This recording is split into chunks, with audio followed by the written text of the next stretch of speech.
여러분, 누구를 대통령으로 뽑았습니까? 선거가 끝난 목요일 오전에 저에게 전화가 왔습니다. 목사님이 위로가 필요할 것 같다 하면서 또 그러면서 자기도 위로해 달라고 하면서 전화를 하였습니다. 그래서 내가 그렇게 대단한 정치 색깔도 없는데 싶어서 좀 미안한 마음도 들었지만 어쨌든 저를 위로해 준다고 하니까 좋았습니다. 그래서 저는 선거 후에 누군가에게 전화를 해서 위로한다는 그런 생각을 안 해봤는데 그런 위로도 괜찮구나 그런 생각도 하였습니다. 그리고 그냥 내 마음이 내 생각이 어떻든지 간에 그냥 어쨌든 나를 위로를 해준다고 하니까 내용이 뭐든지 간에 위로를 한다는 그 자체가 좋아서 기쁘게 전화를 받았습니다. 그리고 이제 그러고 나서 시간을 좀 지나고 난 다음에 우연히 이제 장애인 관련 TV 방송을 보았습니다. 앞으로도 제가 그 방송을 좀 보고 싶다는 생각을 했는데, 여러분, 이 장애라는 것도 가족력이 있는 건지, 이제 다들 이제 삼남매가 있는데 세 분이 다 60대가 되었어요. 60대가 되었는데, 큰 오빠만 장애가 없고 막내 여동생과 그 작은 오빠는 시각장애였습니다. 그래서 이 큰 오빠는 이제 나이가 70을 바라보는 나이인데 그 어려서부터 오늘날까지 부모들도 일찍 돌아가셨대요. 그래서 그 어려서부터 오늘날까지 두 동생을 돌봐주고 있더라고요. 근데 그 방송에서 그 막내 여동생이 그 큰 오빠를 위로하는 거예요. 동생이 하나도 아니고 둘이 앞을 못 보니까 자기 나이가 70이 될 때까지 얼마나 두 사람을 돌보느라고 얼마나 힘들고 어렵고 참 자기는 다 보이는데 하고 싶은 일도 하지 못하고 얼마나 힘들었는지 그 큰 오빠를 그 막내 여동생이 위로를 하는 건데 참 감동이 되었습니다. 이 위로라는 게 이런 거구나. 참 특이하고도 아름다운 위로였습니다. 그래서 그런 것을 볼 때는 참 위로라는 것이 삶의 길처럼 보였습니다. 사람이 위로를 하면서 살면 그냥 이렇게 사라지겠구나 그런 생각을 하게 되었습니다. 제가 지난주에 그 행복이 어떻게 오는지 종말론으로 말씀을 했는데 기억하십니까? 기독교인의 행복은 하나님의 진리를 알고 행하는 것이다. 그것은 예수로 말미암아 세계와 종말의 어둠을 이기고 성령 안에서 믿음, 사랑, 소망으로 사는 것이다. 이렇게 제가 지난주에 행복을 정리를 했었는데요. 그런데 바로 그런 행복이 위로라는 실천을 통해서 꼽힐 수 있다는 것을 느꼈습니다. 위로하면 그 성경에서 말씀하시는 그 많은 것들이 이룰 수 있겠구나 그런 느낌을 받았습니다. 그래서 여러분 성급하게 말하자면 이렇습니다.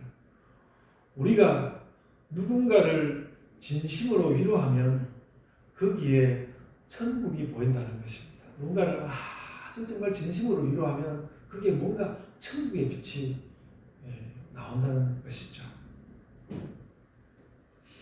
저는 한 주에 한 번 정도 어머니께 전화를 드리는데요. 좀 더 드려야 되는데 저는 그냥 한 주에 한 번 정도로 마음을 굳히고 있습니다. 한 주에 한 번 정도 어머니께 전화를 드리는데요. 부족하지만 제가 생각해 보니까 그 어머니께 드리는 전화도 알고 보면 그게 위로의 전화라는 것을 제가 이번에 참 느꼈습니다. 쇼펜하우어가 인생의 본질은 행복이 아니라 고통이라는 그런 어두운 말을 남겼는데 그것도 한편은 참 맞는 말이죠. 그래서 어른이 되시면 몸에도 그렇고 마음에도 그렇고 삶의 모든 형편에도 이렇게 거느리시고 그래가지고 고통이 많이 남는 것 같아서 띄엄띄엄 어머니를 위로해 드리는 것이죠. 그렇다고 생각이 들었습니다. 그래서 여러분, 실은 그런 일들에도 천국이 보인다는 것이죠. 여러분, 삶에는 위로할 일이 참 많지 않습니까? 삶에는 위로할 일이 참 많습니다. 그리고 우리가 그 위로를 해내면 거기에 천국도 있다는 것입니다. 여러분, 오늘 본문에, 오늘 우리가 읽은 성경 본문에 특이하게 발견되는 말이 이 위로라는 말입니다. 굉장히 많이 나옵니다. 위로라는 말인데요. 본문이 오늘 읽은 본문이 모두 9절인데 여기에 위로라는 말이 10번 나옵니다.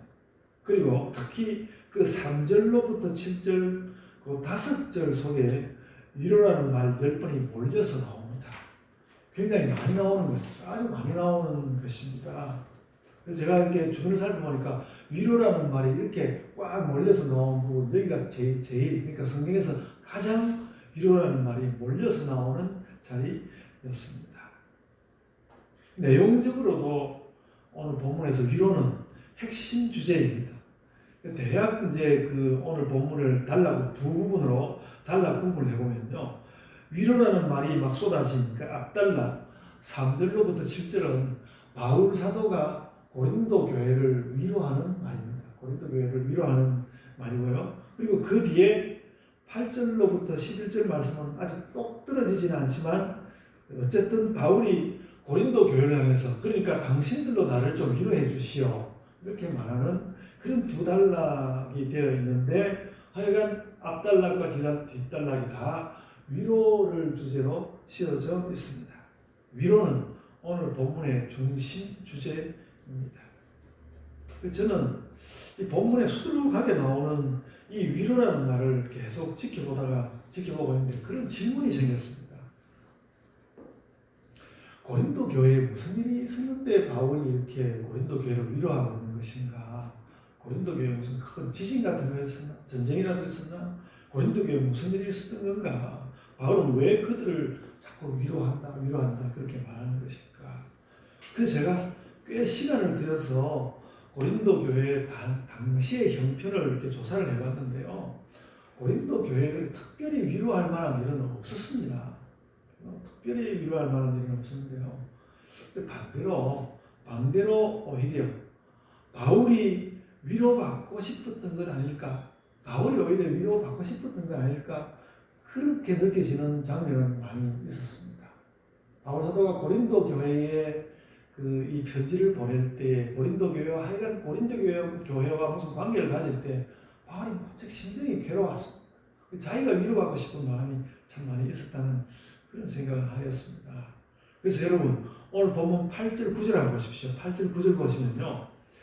우리가 아시아에서 당한 환난을, 이 아시아는 대체로 에베소를 이야기하는데요. 우리가 아시아에서 당한 환난을 너희가 모르기를 원하지 아니하노니 힘에 겹도록 심한 고난을 당하여 살 소망까지 끊어지고 우리는 우리 자신이 사형 선고를 받을 줄 알았으니 그렇게 말하지 않습니까?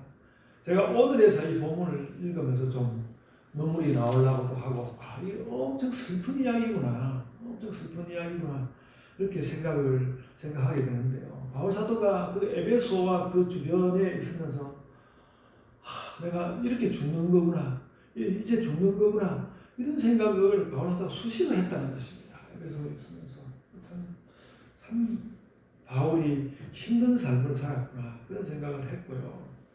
바울은 이미 죽기를 각오한 사람이거든요. 죽기를 이미 각오한 바울이라도 순교가 다가오는 것은 참 스트레스였고 그래서 바울은 이런 문제들과 관련해서 누구에게든지 위로받고 싶었고 고린도 교회 사람들로부터 내가 당신들에게 위로받고 싶다. 그 이야기를 이 편지에서 말하고 있는 것이죠.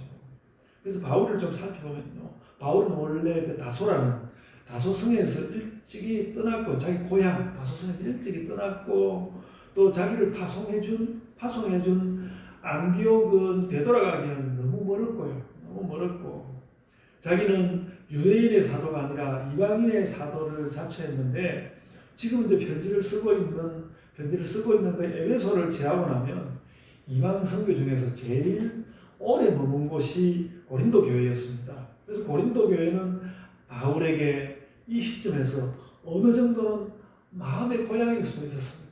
그러니까 그들하고 관계가 좋든 나쁘든 간에 그 고린도 교회에는 바울 사도와 마음을 나누고 대화도 좀 자주 했고 이런 사람들이 좀 머물고 있다고 생각이 되거든요.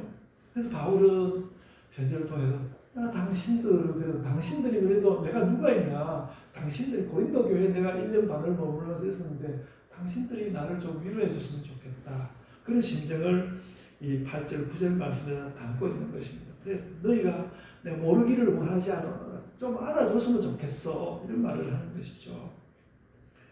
여기 이제 아시아는 에베소를 말하는 것이고 고린도는 그리스 땅이거든요. 지금 그 아테네가 있는 아테네에 가까운 그리스 땅이고요. 그 에베소는 이제 아시아 쪽의 터키 땅의 중요 도시. 여기 철학자들이 많은 도시인데 내가 요즘 아시아에서 진짜 힘들었다고 그리스에 있는 고린도 교회에 호소하는 것이죠. 그래서 8절과 9절에는 위로라는 단어는 안 나왔지만 내가 죽을 고생을 했는데 죽을 고생했다고 써놨잖아요. 그 살 소망이 끊어지고 우리 자신이 사형 선고를 받은 줄 알았다. 그래 내가 죽을 뻔했다. 내가 죽을 고생을 했는데 위로받고 싶다. 이 말을 하는 것이죠. 근데 여러분 마음 놓고 바울 사도가 고린도 교회를 향해서 이런 말을 할 수 있는 처지는 아니었는데요. 바울 사도와 고린도 교회는 상당히 많은 악연이 있었습니다. 아주 많다고 할 수는 없습니다. 악연이 있었습니다. 말씀드린 대로 바울이 1년 반을 고린도에 있다가 그 아시아 쪽 에베소로 이제 사역지로 옮기지 않았습니까? 그렇게 왔는데 아마도 고린도전서 1장 11절에 그 이름이 나오는 글로에라는 사람이 바울에게 찾아와서 고린도 교회가 굉장히 상태가 안 좋다는 걱정을 하게 된 것 같습니다. 그래서 바울은 걱정하면서 편지를 써서 그 신자에게 들려서 보냈는데 그 편지를 써서 보냈는데 현재는 남아있지 않은 바울의 첫 번째 고린도 교회 서신이라고 신학자들이 밝히고 있습니다. 그 글로에게 편지를 써서 보냈단 말이죠. 그래서 이제 고린도 교회도 같은 걱정을 하면서 편지를 써서 그 고린도전서 16장 17절에 뭐 그런 이름이 나오고 그러는데 스데바나 같은 그런 사람들의 그 인편으로 그 고린도에서 에베소까지 인편을 보내서 바울의 답을 보냈습니다. 그 편지를 전하면서 그래서 그 편지를 받고 바울이 두 번째 편지를 썼습니다. 최근에 두 번째 편지를 썼는데 그 두 번째 쓴 편지가 고린도 전서입니다. 오늘 우리가 고린도 후서 읽는데 고린도 전서가 바울이 고린도 교회를 향해서 쓴 두 번째 편지로 대체로 생각이 됩니다. 그래서 그 편지를 아까 말씀드린 그 스데바나 같은 그런 사람들이 가지고 고린도 교회 신자에게 가지고 와서 읽게 하였습니다. 그래서 이제 그렇게 편지를 보내놓고 좀 책망도 하고 그랬는데 그 고린도전서 굉장히 세세하게 생활적인 것이 많이 기록되어 있거든요. 그래서 그 편지를 보내놓고 걱정이 되어서 견딜 수가 없어서 편지를 보내놓고는 결국 또 얼마 지나지 않아서 바울 사도가 고린도 교회를 직접 방문했습니다. 그것이 이제 원래 선교하던 때하고 합쳐서 보면 두 번째 방문이죠. 고린도 교회를 두 번째 그렇게 방문하였습니다. 근데 그렇게 정말 아끼는 마음으로 고린도 교회를 꼭 가보고 싶은 마음으로 고린도 교회에 갔는데 그때에 그 고린도 교회에 있는 신자 가운데 한 사람이 바울을 엄청나게 모욕을 하고 그 고린도후서 2장 5절로 11절에 이제 그런 것을 느낄 수 있도록 이야기가 좀 나오는데요. 엄청나게 바울을 모욕하여서 바울은 고린도 교회에 가서 그들을 교훈하고자 했던 뜻을 하나도 이루지 못하고 실망 가득해서 에베소로 돌아올 수밖에 없었습니다. 그게 이제 악연, 제가 말하는 악연이라는 거죠. 그렇게 돌아와서는 여전히 에베소에 있으면서 고린도 교회를 잊지 못하고 심초사하고 제가 여기를 보면서 참 바울 사도가 그렇게 담대하기만 한 사람은 아니었구나. 그 고린도 교회와 그 어려운 그것 때문에 바울 사도가 얼마나 고심했는지 제가 이 고린도 서신을 읽으면서 제가 확인할 수 있었습니다. 그래서 그 고린도후서 2장 4절에 보면 그 세 번째 눈물의 편지를 써서 보냈다고 이야기하고 있습니다. 눈물의 편지를 써서 보냈는데 그 내용이 대체로 고린도후서 10장으로부터 13장의 내용과 가까울 거다 그렇게 이야기를 하지만은 그러나 이 세 번째 눈물의 편지는 현재 어떤 편지인지 그 흔적이 남아져 있지 않은 그런 편지입니다. 그래서 그 눈물의 편지를 그와 함께 선교하는 디도에게 주어서 그러니까 바울이 직접 가면 또 무슨 분란이 일어날지 몰라가지고 디도에게 그 편지를 주어서 보냈는데 이 선생님 바울의 마음을 알고 빨리 좀 디도가 돌아오면 좋겠는데 또 디도도 또 오랜만에 갔으니까 또 거기에서 여러 가지 처리할 일도 있고 디도가 빨리 돌아오질 않으니까 바울이 걱정돼. 또 바울이 편지를 보내놓고 걱정이 되어서 견딜 수가 없어서 에베소에 있지 못하고 원래 자기가 이제 유럽 선교를 출발하던 그 드로아 기억나십니까? 이 지도가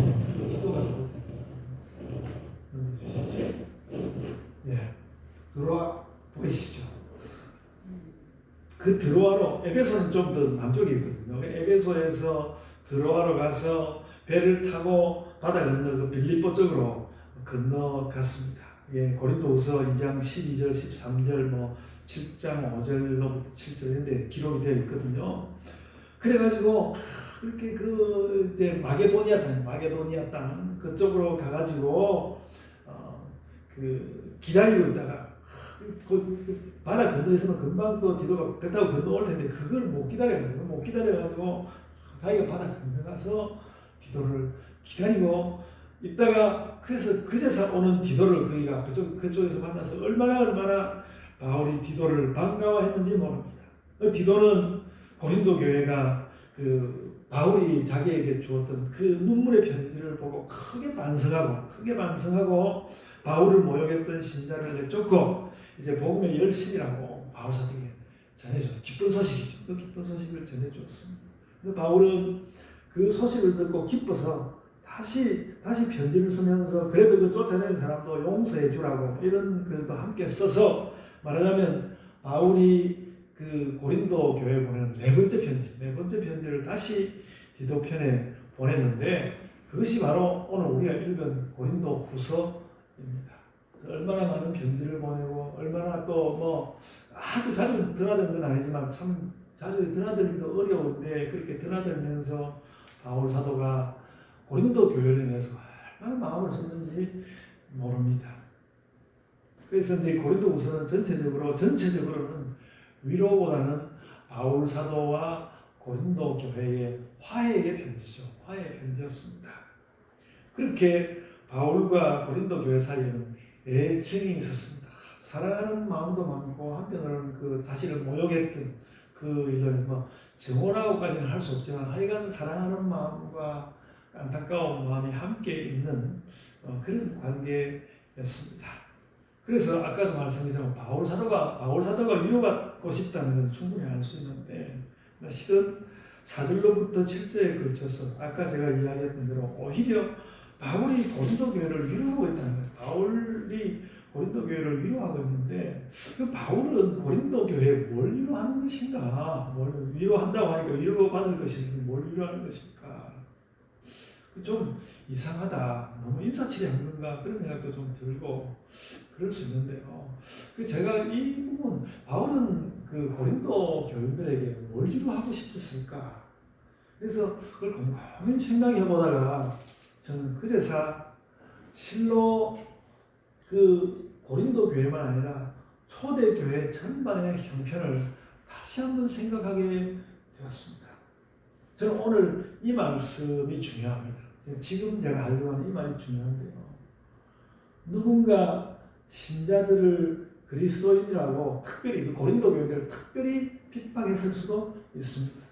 그러나 그런 특별한 핍박이 아니라도 당시의 기독교인들은 기독교인이라는 이름만으로도 핍박을 느꼈습니다. 내가 기독교인이라고 생각하는 그것만 해도 뭔가 아침에 일어나면 누가 나를 이렇게 해치러 오지 않을까 생각하는 그런 사람들이었습니다. 순식간에 목숨이 위태로워질 수도 있었습니다. 로마 당국도 무서웠죠. 우리가 성경 보면 알지만 로마 당국이 이 바울을 잡아가는 것보다 주로 유대인들이 바울을 잡아가고 그러지 않습니까? 로마 당국도 무서웠지만 바울 선교 이후로 그 감시를 내내 하고 있는 유대인 그 무리한들도 무서웠습니다.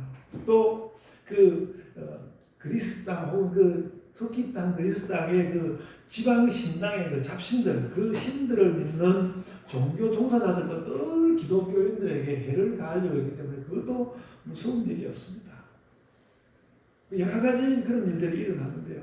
그래도 이제 주로 구체적으로 힘든 건 사도와 그 일행이었고 고린도 교인들이 어떤 특별한 위험에 부딪힌 것 같지는 않습니다만 그래도 그 시대는 기독교인이라는 이름 자체만으로도 위로를 받아야 하는 그런 시대였다는 것이죠.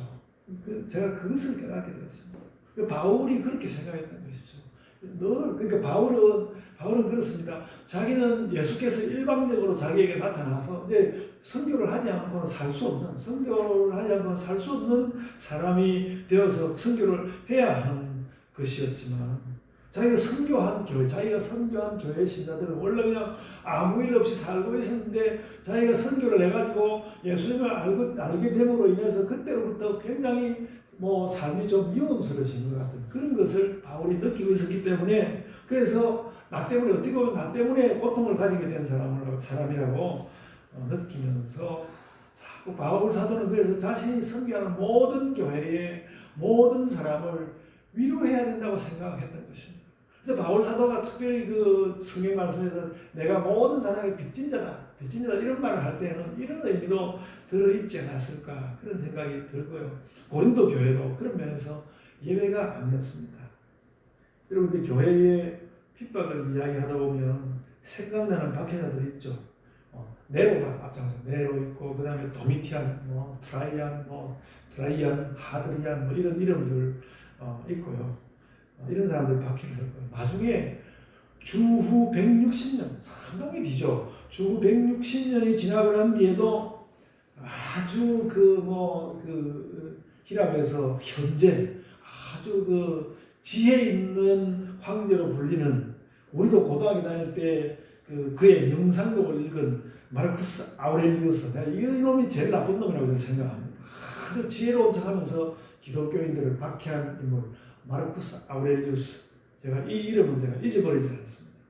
그래서 거의 주후 200년이 될 때까지 로마 제국이 언제 기독교인들을 박해할지 틈틈이 때가 되면 자기들 기분 좀 뭔가 기독교를 싫어하는 황제가 나오면 기독교를 박해하고 그런 시대를 이 기독교인들이 살고 있었습니다. 그만큼 바울이 고린도 서신을 썼던 때의 기독교인은 그냥 기본적으로 박해를 각오해야 하는 그런 사람들이었고 그래서 바울이 늘 그래서 그 자신들 선교받은 그 신자들을 생각할 때 애틋한 마음이 가득했고 그들을 위로하고 싶어 했습니다. 그래서 여러분 어떻게 보면 일반적이라서 돌출되지 않는 박해와 위로인데 그래서 그런지 바울의 오늘 본문에 나오는 이 위로에 대해서 신학자들이 별로 주목하지 않는다는 것을 저는 느꼈습니다. 그래서 이제 교회가 부지런히 성장하거나 또 나쁜 부분을 쳐내거나 또 새로운 교회가 세워지거나 혹은 박해가 있는데 순교 정신으로 나가거나 그러면서 초대교회가 어렵지만 전진하고 있는데 그렇게 전진을 하고 있는데 그런 와중에 어떤 그 바울 사도가 오늘 본문에서 보여주는 이 위로라는 감정적인 태도는 어떤 자꾸 잊어버린다는 것이죠. 자꾸 이렇게 잊어버릴 수 있는 것 같습니다. 근데 굳이 잊어버릴 수 있는 이 위로라는 말을 특별히 고린도서의 인사말에서 그 위로라는 말을 여러분 앞에 밝혀서 또 성경 본문 주제 자체가 그렇지만 밝혀서 제가 이렇게 이야기를 하는 이유는 우리들도 그렇게 위로하면서 살자는 것입니다. 우리도 위로하면서 삽시다. 서로 위로, 아내도 위로하고 남편도 위로하고 또 옆에 앉아있는 위로하고 위로하면서 살자는 것이죠. 그래서 우리 서로를 위로하고 정말 마음을 영혼을 가지고 마음으로 껴안아주고 정말 사랑하고 그렇게 살자는 것이죠. 바울 사도는 그 당시 자기가 섬겼던 모든 신자들에게 그런 마음이 있었던 것 같습니다. 그래서 참 제가 이 성경 말씀을 이 고린도후서도 또 듣고 또 들어보면서 그 바울 사도의 그 따뜻했던 마음을 느낄 수가 있었습니다. 그래서 바울이 그런 위로의 모범을 고린도후서의 이 기도에서 보여주고 있는 것이죠. 바울이 내가 아시아에서 죽을 고생을 한다고 그렇게 막 내가 고생했다 이렇게 말하는 것조차도 당신들도 생각해보면 이런 고통을 받고 있을 텐데 내가 그 위로한다. 내가 당신들 위로합니다. 그런 뜻으로 쓴 것 같습니다. 그래서 고린도 교인들의 그런 감정과 그런 경험을 바울사도가 만져주어졌던 것이죠. 당신들 오늘날은 어떻습니까? 혹시 예수님 믿는 것 때문에 어려운 일 당한 적 없습니까? 내가 당신들을 만져주고 싶습니다. 그런 이야기를 여기 절절히 써놓은 것입니다. 3절로부터 7절에 나오는 그 위로 한 절에는 막 위로라는 말이 몇 번이나 나오는데 그 위로가 그런 위로입니다. 네, 전체가 그렇지만 제가 대표로 6절만 한번 읽어보면요. 6절 한번 읽겠습니다. 우리가 환난 당하는 것도 너희가 위로와 구원을 받게 하려는 것이요. 우리가 위로를 받는 것도 너희가 위로를 받게 하려는 것이니 이 위로가 너희 속에 역사하여 우리가 받는 같은 고난을 너희도 견디게 하느니라. 이렇게 말씀하였습니다. 그러니까 내가 고난을 받든 내가 위로를 받든 나에게 무슨 일이 있든 그 모두를 돌려서 당신들에게 위로를 하고 싶고 당신들의 구원에 뭔가 보탬이 되기를 원한다. 그렇게 말씀하고 있는 것이죠. 우리의 모든 고통과 위로와 극복과 구원이 다 너희를 위한 위로의 제도들이다. 위로의 제도들이다. 사랑하고 위로하는 신자의 상호적 감정에 대한 훌륭한 문장입니다. 그래서 제가 볼 때 어떤 성경적인 집단 상담의 훌륭한 모범 아닐까. 성경적 상담의 특히 집단 상담. 그 많은 신자들을 두고 내가 고통을 당하든 내가 기쁨을 얻든 내가 무슨 일을 얻든 내가 또 누구로부터 위로를 받든 그 모든 것이 그 모든 것으로 내가 뭘 하고 싶은가? 당신들을 위로하고 싶다. 그 이야기를 하는 것이죠. 그래서 제가 이 말씀을 암송도 하고 싶습니다. 이제는 어릴 때처럼 암송이 안 돼가지고 오늘 제가 여러분에게 다 암송하는 걸 보여줘야 여러분들도 암송하고 그럴 텐데 어쨌든 제가 암송하고 싶습니다. 여러분들도 암송하시고요. 너무 훌륭한 문장입니다. 그리고 바울은 내내 그 위로의 원천을 하나님으로부터 구하고 있습니다. 하나님이 그런 위로의 원천이라고 말하는데요. 3절에 그런 내용이 표현이 되었습니다. 3절 보면요. 그는 우리 주 예수 그리스도의 하나님이시요 자비의 아버지시요 모든 위로의 하나님이시여 시며 이렇게 말했는데 여러분 이게 뭐 제가 길게 이야기하기보다도 그 맨 마지막에 나와 있는 말이 모든 위로의 하나님이라고 하나님은 모든 위로의 하나님이라 그러지 않았습니까? 그러니까 그 앞에 돌아가서 자비의 아버지라는 말도 알고 보면 위로의 하나님이라는 말하고 크게 다르지 않고요. 그런 뜻에서 보면 주 예수 그리스도의 하나님이시라는 말도 위로의 하나님이시라는 말에 거의 가깝다고 생각이 됩니다. 그래서 오늘 3절 전체 흐름으로 본다면 예수 그리스도의 하나님이란 그 말도 위로의 하나님이고 그래서 3절 전체의 그 말씀이 뭔가 하면 자꾸 하나님은 위로의 하나님이시다. 하나님은 위로의 하나님이시다. 라는 그 말을 반복해서 표현하는 것이다.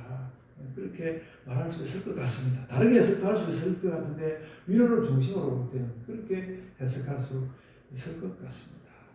그러니까 하나님이 위로의 하나님이시니까 우리도 위로하면서 살자. 우리도 위로하면서 살자. 하는 것이죠.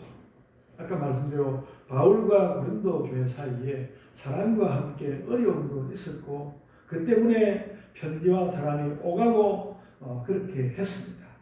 근데 교회의 안위와 지체의 감정을 걱정하면서 애태우는 관계가 되기도 했지만 바울은 그 모든 일들 속에서 그것이 뭐가 될지 내가 막 정말 고린도 교회를 책망하는 한이 있더라도 그 책망하는 것조차 내가 너희를 위로하고자 하는 것이다. 그 말씀을 하고 있습니다. 그래서 여러분 우리가 참으로 배워야 할 것은 우리가 참으로 배워야 할 것은 말입니다. 나도 바울처럼 위로할 수 있습니다 하는 그런 것도 있지만요. 그것보다도 더 마음을 써서 알아야 할 것이 있는데요. 다른 사람들도 나를 향해서 그렇게 위로하고 싶어 한다는 것, 그걸 알아야 한다는 것입니다.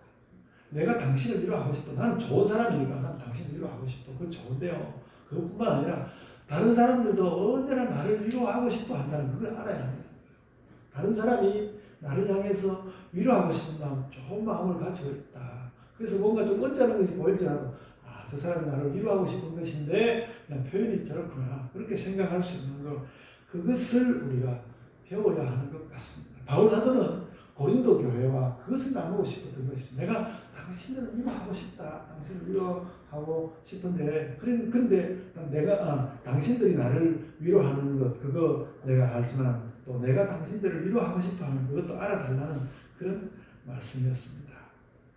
그래서 저 사람이 나를 위해서 태우고 있다라는 것을 우리가 말하지 않아도 좀 알 수 있고 말을 나눌 수 있으면 더욱 좋고 그런 삶을 우리가 살면 좋겠습니다. 우리가 이제 살다 보니까 다 상처가 생기지 않습니까? 상처가 생겨서 그래서 그 상처 때문에 그 옆 사람이 나를 만져주려고 한다는 건 잘 못 느낄 수 있거든요. 못 느낄 수 있는데 그러지 말고 우리 상처를 좀 덮어놓고 옆에 있는 사람이 나를 만져주려고 하고 있구나. 좀 표현은 어눌하지만 저 사람이 나를 만져주려고 저러는 거구나. 그렇게 생각할 수 있다면 저는 그것이 천국을 경험하는 것이라고 생각합니다. 그렇게 우리는 천국을 경험할 수 있습니다. 그래서 누구나 그럴 수 있지만 바울은 하나님의 위로가 있으면 우리가 이런 모든 상처 입은 것을 극복할 수 있다. 위로할 수 있으면 극복할 수 있다. 위로할 수 있으면 상처를 극복할 수 있다. 제가 그래서 우리 목회 상담학 학생들에게 제 이야기를 꼭 하려고 합니다. 위로할 수 있으면 위로할 수 있으면 상처를 극복할 수 있다. 그래서 여러분 이런 것이죠. 나는 당신을 위로하고 싶습니다. 나는 당신을 위로하고 싶습니다. 그리고 당신도 나를 위로하려고 한다는 것을 내가 압니다. 내가 당신의 그 마음을 압니다. 그렇게 뭔가 우리가 늘 그렇게 또 말하고 다니면 또 이상한 사람이다 이렇게 말할 수 있지만 어떤 이런 말을 해야 할 기회가 왔을 때 나는 당신을 위로하고 싶습니다. 그리고 당신이 나를 위로하려고 한다는 것도 내가 압니다. 우리 서로 위로하며 천국을 바라봅시다. 그렇게 살면 좋겠다는 것이죠. 오늘 바울 사도의 기도에서 우리가 그것을 배웠으면 좋겠습니다. 이제 그런 것이 이렇게 주거니 받거니 오고 갈 수 있으면 그것이 좋은 공동체라는 것이죠. 바울 사도가 여러 가지 말을 했지만 고린도 교회를 향해서 우리가 함께 그런 공동체가 됩시다. 그것을 전하고 있는 것입니다. 여러분 위로의 깊은 감정으로 그러니까 그게 참 위로하는 그 감정이 굉장히 깊은 감정인 것 같습니다. 그 위로의 깊은 감정으로 우리가 더욱더 그리스도의 형상이 됩시다. 그러면 교회는 그리스도를 닮는 훌륭한 공동체가 될 것입니다. 그래서 여러분, 내가 너를 위로하고 그보다도 더 나를 위로하려는 너를 내가 느낄 수 있어. 이런 교회로 우리 교회가 세워져 가기를 축원합니다. 아멘. 자, 기도하겠습니다.